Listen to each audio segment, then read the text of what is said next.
Break के बाद में फिर आपका स्वागत है। जम्मू कश्मीर के किश्तवाड़ जिले में हेलीकॉप्टर सेवा शुरू की गई है। मारवा के लोग लंबे समय से हेलीकॉप्टर सेवा शुरू करने की मांग कर रहे थे।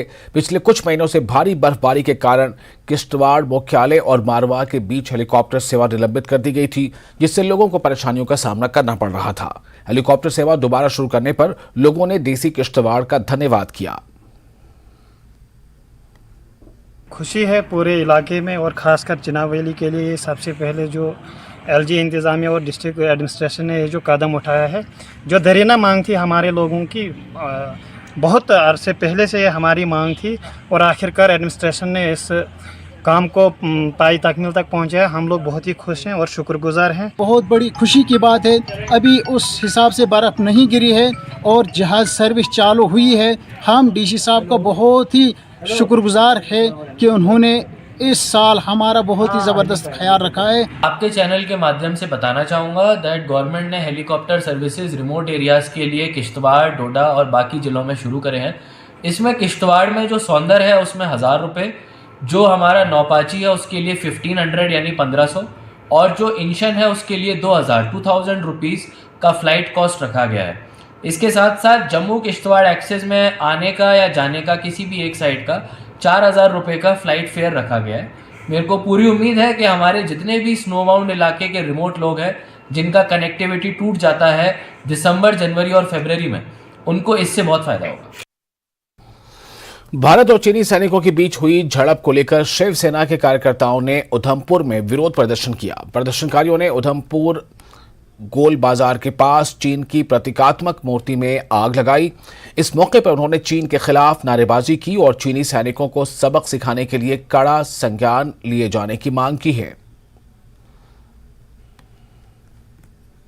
आज का हमारा जो प्रदर्शन है ये चाइना के खिलाफ कर रहे हैं। चाइना जो कभी गलवान घाटी में है और कभी अपना ये तवांग घाटी में जो कायराना हरकतें कर रही है, उसके विरोध में हम प्रदर्शन किया जा रहा है।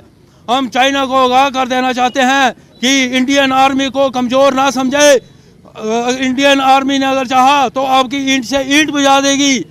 और प्रधानमंत्री जी का साथ भी पूरा हिंदुस्तान खड़ा है। हम केंद्र सरकार से भी कहना चाहते हैं कि इस दिशा में जो सख्त कदम उठाया जाए। इनके साथ जो व्यापार किया जा रहा है, राजनीतिक कूटनीतिक जो भी व्यापार किया जा रहा है, वो टोटली बंद किया जाना चाहिए और इनको जो है कड़ा सबक सिखाया जाना चाहिए। पिछली बार की तरह इस बार भी जो है इनको तगड़ी टक्कर दी गई है। इनको हम ईंट का जवाब पत्थर से देंगे। और मेंढर पुलिस ने नशा तस्करों के खिलाफ अभियान जारी रखते हुए एक तस्कर को गिरफ्तार कर उसके कब्जे से 36 ग्राम हेरोइन बरामद की है।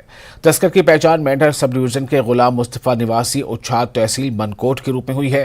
पुलिस टीम ने मनकोट में नाका तलाशी के दौरान यह कार्रवाई की। उसे गिरफ्तार कर पुलिस लॉकअप में रखा गया है।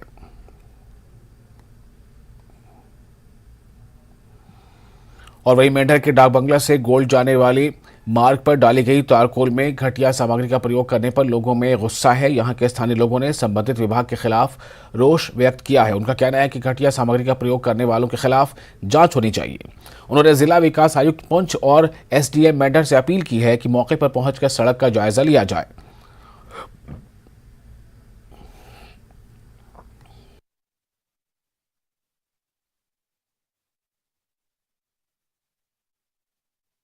सर, ये सड़क पर जो रोक डाली गई है, ये डाक बंगला से ये ऊपर बॉर्डर एरिया की डिफेंस रोड है ये, और पता नहीं है कि महकमे वाले R&B की रोड है। देखो कैसी लुक डाली है कि जो गाड़ियाँ चलती हैं उसमें भी ये मौके पे अफसरों को या SDM साहब को मौके पे आके देखना चाहिए कि जिन जिन लोगों को ये टेंडरिंग हुई है उनको वेरिफिकेशन की जाए कि ये कैसा जनाबी इसमें लुक ये डालकर जनाबी पूरे वैसे ही पैसे की लूट खसूट है, कोई पता नहीं चलता है। तो उसकी आके लुक सही करी थे पाए नहीं तो 5 साल वास्ते वो इस सीधा पैसे अपने कढ़ाई ते लेके चला जा SDM ने